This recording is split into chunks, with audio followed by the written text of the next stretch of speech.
میں لے رہا ہوں انڈین مسلم. السلام علیکم مفتی صاحب. السلام. جی میرا سوال کافر سے دوستی کے بارے میں تھا. ابھی آپ نے ایک کلپ اپلوڈ کیا ہے جس میں آپ نے بتایا ہے کہ کافر سے الائنس بنانے کے لیے منع کیا گیا ہے. جی مطلب کافر کی جو اسٹیٹ ہوتی تھی اس سے الائنس بنانے کے لیے منع کیا گیا ہے. تو ہم نے اس کے بارے میں معلوم کیا تو ہم نے ایسا سنا ہے کہ ظاہری دوستی کر سکتے ہیں اور دلی محبت نہیں کر سکتے. الائنس اسی کو کہتے ہیں بھائی, اسی کو الائنس اور مواخات کہتے ہیں, بھائی چارہ, برادرانہ تعلق. لیکن آپ نے دیکھیں, اس کا مطلب ہرگز یہ نہیں ہے کہ آپ اگر کسی کافر سے دوستی کریں تو دل میں بغض رکھیں.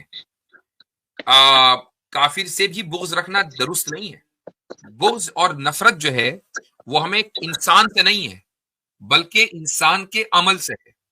تو چونکہ ہم اس کے عمل کو خدا کے خلاف بغاوت سمجھتے ہیں, وہ خدا کے جس نے اس کو بھی بنایا اور ہمیں بھی بنایا, تو جو خدا کے کب باغی ہوگا تو اس کی بغاوت کو ظاہر ہے کہ ناپسندیدگی کی نگاہ سے دیکھا جائے گا, اس کے تعلق سے کوئی آپ اچھی رائے نہیں رکھیں گے.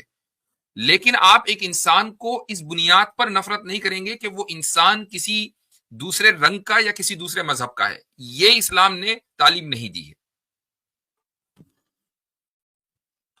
اور رہی یہ بات کہ الائنس کی, تو میں نے اسی لیے انگلش کا لفظ یوز کیا چونکہ الائنس کا جو ٹرم ہے وہ ایک خاص کانٹیکسٹ کے ساتھ استعمال ہوتی ہے. تو مان لیجئے کہ آپ مسلمان ہیں, ایک مسلم ملک میں رہتے ہیں, تعلقات آپ کے موساد سے ہیں, یہ ہے الائنس. بالکل, یعنی سوشل الائنس اور پولیٹیکل الائنس میں فرق سمجھنا فرق ہے.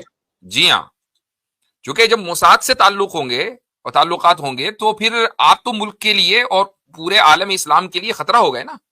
سو بات یہ ایک بات ہے مفتی صاحب. جی کمپلیٹ کریں, سوری. جی گو ہیڈ. میں ادب المفرد کی ایک صحیح حدیث ہے, عبداللہ بن عمر سے روایت ہے کہ ان کے پاس ایک آدمی آیا, انہوں نے کہا کہ میں نے بھیڑ ذبح کیا ہے تو میں کس کو دوں, پہلے اپنے رشتہ داروں کو دوں, اپنے ہمسائے کو دوں جو یہودی ہے. تو عبداللہ بن عمر کہتے ہیں کہ پہلے جا کے اپنے یہودی ہمسائے کو دو. تو یہ وہ چیز نہیں ہوتی کہ جو یہ پورٹرے کرنے کی کوشش کرتے ہیں کہ اس آیت میں یہ مطلب ہے کہ ان کے ساتھ دوستی نہ کرو, یہ نہ کرو, وہ نہ کرو. It's not like that. چلیں ٹھیک ہے بھائی, جزاکم اللہ خیرن.